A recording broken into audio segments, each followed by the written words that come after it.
नमो नमः। आजचा श्लोक आहे कोणाची परीक्षा केव्हा होते याविषयीची। व्यसने मित्रपरीक्षा शूरपरीक्षा रणांगणे भवती विनये भृत्यपरीक्षा दानपरीक्षा च दुर्भिक्षे। बघा, याचा अर्थ असा आहे, व्यसने म्हणजे संकटात खऱ्या मित्राची परीक्षा होते।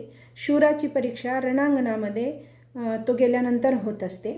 त्याच्यानंतर नोकराची परीक्षा त्याच्या विनम्रतेमध्ये होत असते, विनम्र वागण्यामध्ये। आणि त्यानंतर दुष्काळामध्ये दान करणाऱ्याची परीक्षा असते।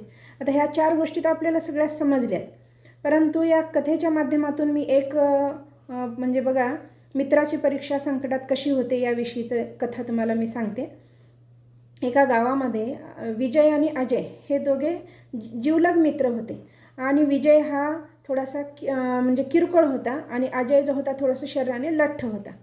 तर हे दोघे एकत्र खूप अभ्यास एकत्र मिळून करायचे। एकदा त्यांचं शिक्षण संपलं आणि शिक्षण संपल्यानंतर ते काहीतरी नवीन व्यवसाय करावा म्हणून काही संधी शोधण्यासाठी एका शहरामध्ये निघाले होते दोघंही। आणि वाटेमध्ये जात असताना एक जंगल लागलं गावाच्या बाहेर। त्या जंगलामध्ये एक मोठाच्या मोठा समोर अस्वल आला। आणि जसा अस्वल आला तसा विजय हा किरकोळ होता, तो चटकन काय केला, झाडावरती चढला। आणि अजय लठ्ठ असल्यामुळे त्याला झाडावर चढता आलं नाही। तो इकडं तिकडं पाहू लागला, आता काय करावं विचार करू लागला। आणि तेवढ्यात तो शांतपणे जमिनीवर अगदी निशब्द, कसलाच प्रकारचा म्हणजे पूर्ण श्वास रोखून जमिनीवर मेल्यासारखं पडून राहिला। बरोबर अस्वल समोर आला। विजय तर वरी चढलेला होता। अस्वल समोर आला, पूर्ण त्याच्या शरीराला पाहिलं, हुंगून पाहिलं, म्हणजे वास घेऊन पाहिला आणि तो निघून गेला।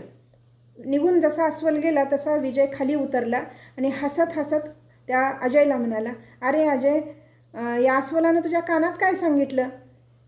तेव्हा शांतपणे अजयनं उत्तर दिलं, काही नाही। तो म्हणाला, संकटात साथ सोडणाऱ्या मित्रावर विश्वास ठेवू नये। पाहिलात मित्रांनो, असंच आहे जगामध्ये। जे सुखामध्ये खूप मदत करणारे असतात, सुखात जे साथ देणारे असतात ते खरे मित्र नाही आहेत, तर जे दुःखात साथ देतात तेच खरे मित्र असतात। हेच आपण या कहाणीतून लक्षात घ्यावे। जर तुम्हाला हा श्लोक आवडला असेल तर सबस्क्राईब करायला विसरू नका आणि शेअर व लाईक करा। धन्यवाद।